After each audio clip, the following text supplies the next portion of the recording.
waxa uu hadda khilaaf xoogan oo siyaasadeed ka dhaxeeya madaxweynaha qaranka William Ruto iyo hogaamiyaha mucaaradka Raila Odinga.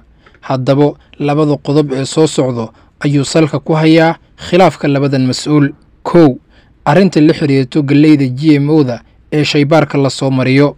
tan iyo markii Kenya Kwanza ay xilka la wareegeen, waxaa cirka isku shareertay doonista ay xukuumadda wado ee ah in galey aan dabiici ahayn waddanka ay soo geliyaan, iyaga oo ku sheegay in tallaabadan loogu hortegayo gaajada waddanka ka jirto iyo in muwaadin uusan u dhimanin gaajo.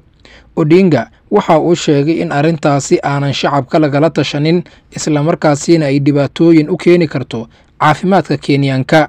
hadalkiisa arrintaa ku saabsan wuxuu gabagabo uga dhigay Odinga in Azimio oo ah mucaaradka oo isaga uu horboodo aysan marlabo tallaabadaasi ogolaan doonin. arrinta labaad waa dacwadda ka dhanka ah xubnaha afarta ee ka tirsan guddiga doorashooyinka iyo xuduudaha dalka ee IEBC. shakhsiyaadkan waa kuwii diiday natiijadii doorasho ee uu ku guulaystay madaxweyne William Ruto 9 Agoostane codbixinteeda ay dhacday. waxaa la horgeeyay guddi baarayo in ay ku kaceen falal sharciga dalka ka soo horjeedo. Odinga arrintan waxa uu ku tilmaamay mid uu Ruto u sameynayo si uu uga argoosto xubnahan iyaga ah. waxa uu sidoo kale weerar afka ah oo aan loo meeldayin uu ku qaaday madaxweynaha, isaga oo ku tilmaamay mid soo celinayo xukunkii Nyayo ee madaxweyne Daniel Toroitich Arap Moi 1980-meeyadii. waa siduu isaga hadalka u dhigay.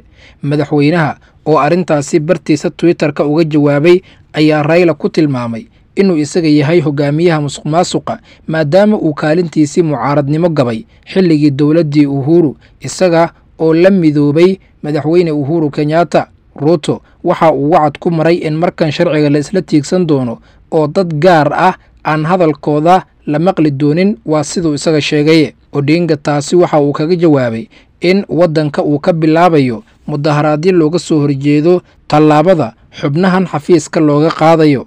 madaxweynaha oo ku sugnaa Kiambu Isniintii waxa uu intaasi kadib mucaaradka dalka ka codsaday in aysan mudaharaadyo samaynin oo waddadaasi aysan qaadin, isla markaasina Kenyaanka aysan isku dirin.